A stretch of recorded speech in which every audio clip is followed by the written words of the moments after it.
더불어민주당 송영길 신임 대표가 오늘 현충원 참배를 시작으로 본격적인 업무를 시작했습니다. 앞서 선출된 국민의힘 김기현 당대표 권한대행도 오늘 첫 공식 일정을 시작했는데요. 두 사람 모두 일성으로 민생을 강조했습니다. 오후에는 여야 지도부 간 상견례도 열릴 예정입니다. 국회로 가보겠습니다. 부장원 기자. 네, 국회입니다. 네. 자, 민주당 송영길 대표, 오늘 현충원 참배를 첫 일정으로 본격적인 업무를 시작한 거죠? 네, 그렇습니다. 민주당 송영길 신임 대표는 오전 현충원 참배 시작으로 당무를 시작했습니다. 이번 일정에는 어제 선출된 새 최고위원들은 물론 윤호중 원내대표도 동석하면서 당대표와 원내대표, 당의 투톱이 공식석상에 나란히 모였습니다.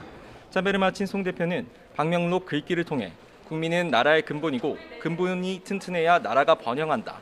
실사구시에 고 김대중 전 대통령 정신을 계승하겠다고 적었는데요. 향후 당이 나아갈 방향으로 민생을 강조한 겁니다. 이에 대해 송 대표는 자신의 정치 철학이자 앞으로 민주당을 끌고 갈 방향이기도 하다고 설명했습니다. 현충원 참배 뒤 국회에서는 새 지도부 체제 아래 첫 최고위원 회의가 열렸는데요. 송 대표 역시 첫 일성으로 민생을 강조했습니다. 그동안 코로나19 재난 상황에서도 정부 방역에 협조해준 국민께 감사하다며 앞으로 민주당은 집권당으로서 국민의 삶을 책임진다는 자세로 노력하겠다고 말했습니다. 또 당정이 긴밀히 협의해 11월 집단 면역과 부동산 문제 해결에도 힘쓰겠다고 덧붙였습니다. 송 대표는 이후 기자간담회를 열고 당 운영 방향과 새 신구상도 밝힐 방침인데요. 송 대표 측 관계자는 YTN과의 통화에서 당대표 취임부터 대선까지 311일 남은 만큼 대선 승리에 모든 초점을 맞추면서 정권 재창출 의지를 강조할 방침이라고 설명했습니다.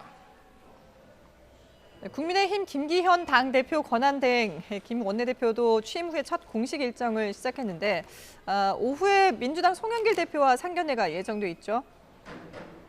네, 지난 금요일 선출된 국민의힘 김기현 당대표 권한대행도 오늘부터 본격적인 일정을 시작했습니다.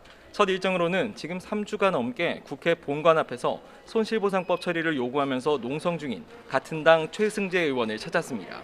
4월 임시국회에서 처리하지 못한 손실보상법을 5월 국회에서 우선적으로 처리하겠다고 약속했는데요. 앞서 밝힌 것처럼 민생투쟁에 주력하겠다는 새 다짐이 반영된 것으로 보입니다.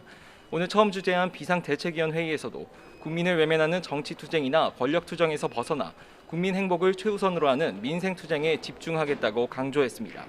새 지도부가 꾸려진 민주당을 향해서도 허울뿐인 협치 운운은 그만하고 국민 삶과 직결된 백신과 부동산, 일자리 문제부터 집중하라면서 여야정이 함께하는 민생협의체 구성도 제안했습니다. 앞서 말씀하신 것처럼 오후 3시부터는 민주당 송영길 신임 대표와의 상견례도 예정돼 있는데요. 김기현 권한대행은 취임 후 연일 정부 여당을 향해 강경한 목소리를 내고 있는 만큼 어떤 얘기를 나눌지 관심입니다. 앞서 청와대의 오찬 제안까지 거부하면서 취임 직후부터 긴장 관계를 예고하기도 했는데요. 우선 대여 협상의 최우선 과제로 코로나19 백신 확보를 꼽은 만큼 백신 확보를 위한 국회 사절단 구성과 국정조사 추진 등이 테이블에 오를 전망입니다. 또 여야가 극명한 의견차를 보여왔던 국회 법제사법위원장 선임 문제도 도마 위에 오를 가능성이 큽니다. 다만 송 대표가 어제 취임 직후 인터뷰에서 법사위를 제외한 7개 상임위에 대해서는 야당과 논의할 수 있다면서도 법사위원장은 대상이 아니라고 선을 그었습니다.